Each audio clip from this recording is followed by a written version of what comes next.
สบายดียามเช้าๆนี่ตะเวนกำลังจะออกหมอกหนาวหนาวหนาวมากๆขณะนี้อยู่ที่เมืองปากซอง7 องศา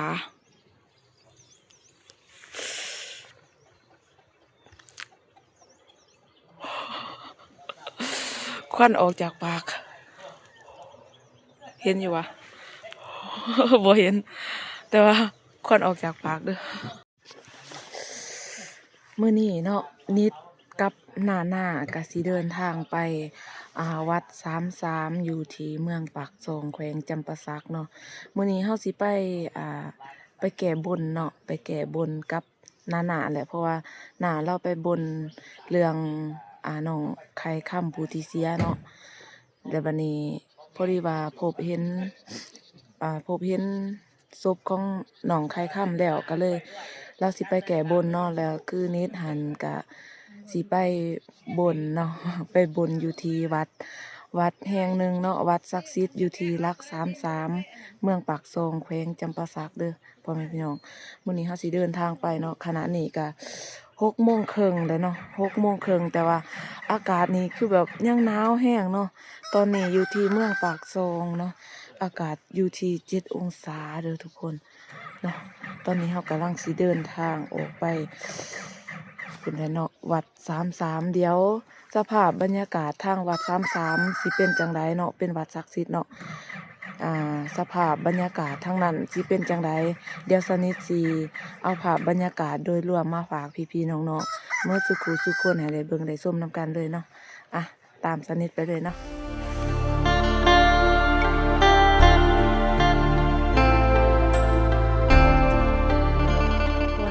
เดินทางมาหอที่วัด33แล้วเนาะเป็นวัดศักดิ์สิทธิ์ของเมืองปากซองแขวงจำปาสักเด้อแล้วสำหรับวัดนี่เนาะแม่นเพิ่นจะเปิดเขาเฉพาะแม่นวันค้านเนาะในอาทิตย์หนึ่งเพิ่นจะเปิดอยู่1วันก็คือวันอังคารเนาะแม่นเพิ่นจะเปิดเขาแล้ววันปกติทั่วไปแม่นเพิ่นจะบ่ได้เปิดเนาะเพิ่นจะเปิดเขาแต่วันอังคารเดี๋ยวสนิทสีทายบริเวณรอบๆวัดให้พี่ๆน้องๆเมื่อสุขุสุขคนเนาะได้เบิ่งได้ชมนำกันเดี๋ยวตามสนิทไปเลยเนาะอันนี้ก็สิเป็นบอนเฮาสื่อของเนาะสื่อของไปถวายหรือว่าบูชาอยู่ในวัดเนาะก็สิมีถ้าว่าทานใดอยากมาเฮ็ดรดน้ำก็บูชาเอาของในนี้เข้าไปเนาะน้ำหารเพิ่นสิมีเครื่องกาเกียร์มืดบ่ว่าสิเป็นของบาบนหรือแก่บาแก่บนเนาะแล้วก็คันขอพรแล้วก็คันเฮ็ดรดน้ำหลายสิ่งหลายอย่างเนาะตอนนี้เฮาก็มากับหน้าของเฮาหน้าสาวสบายดี เอายังแน่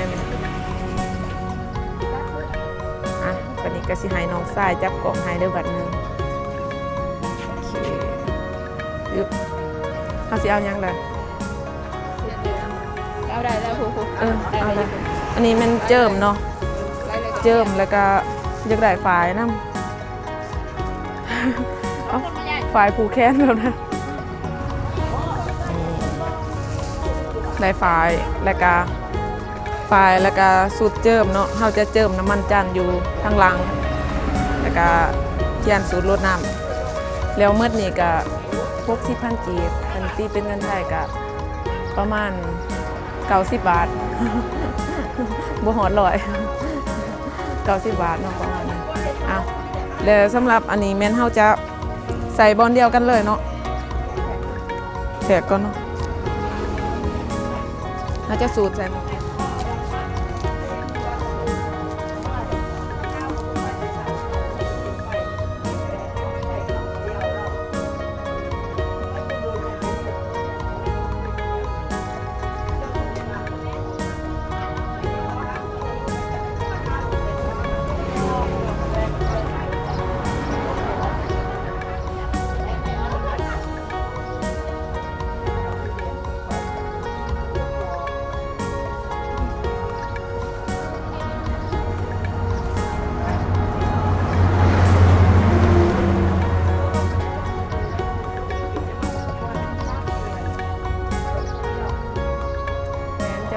เมืองปากซองบ้านรัก33บ้านพัฒนาเข้ามาทางในนี้เลยแบบแหลมสถานที่วัดกับค่อนข้างว่ากว้างขวางวัดผู้ศรีสว่างรัตนารามบ้านห้วยประตูทองเมืองปากซองแขวงจำปาสักเนาะบริเวณรอบๆนี้เด้อพี่น้อง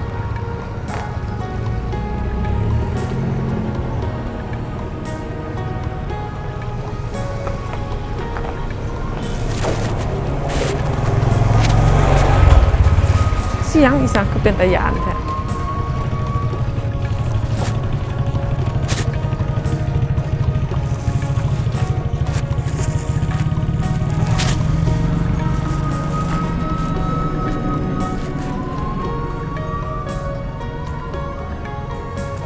ขณะนี้เวลา8 โมงเช้าเนาะแต่ว่าคนมานี่ร้ายเลยได้นั่งบริเวณรอบๆวัด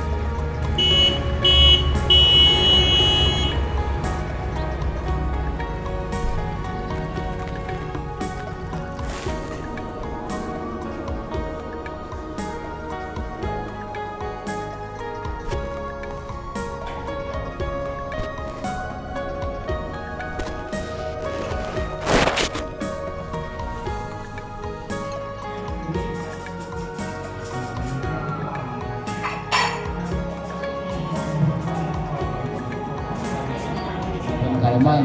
ต่อยอดที่พันนอกนะครับเดี๋ยวพออยู่ดีแม่เด้อเมื่อว่าแจ้งแล้วเนาะโอ้สาธุคุณบุญคุณกุศลของพ่อแม่เด้อพ่อ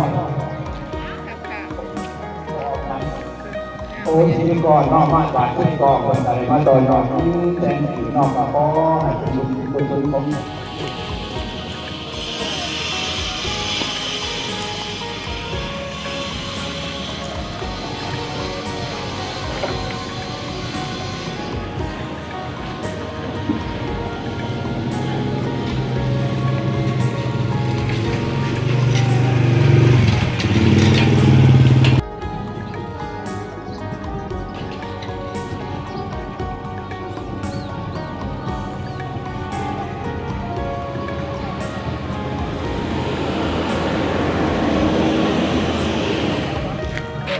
แล้ววันนี้เฮากะสิมาแก่บ้านเนาะเครื่องแก่บ้านของเฮากะสิ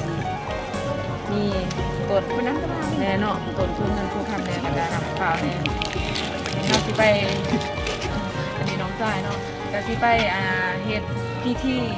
แก่บ้านหรือว่าแก่บนเด้อทางแก่บ้านแก่บนเฮาก็ทางนี้เนาะ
นาะ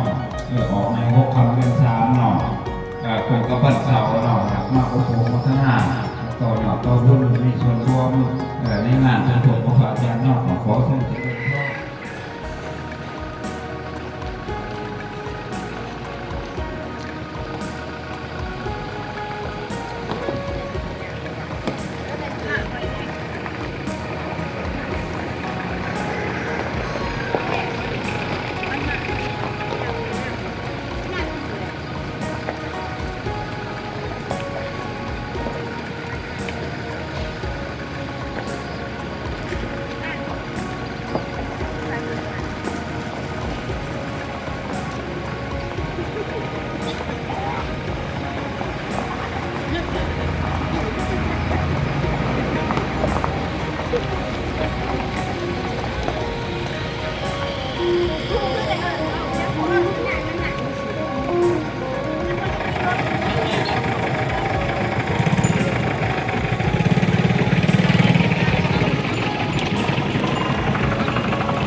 ไม่ต้องใจแต่ข้าวเอาแต่ตัวหนอกตัวเบอร์นี่ตัวรวม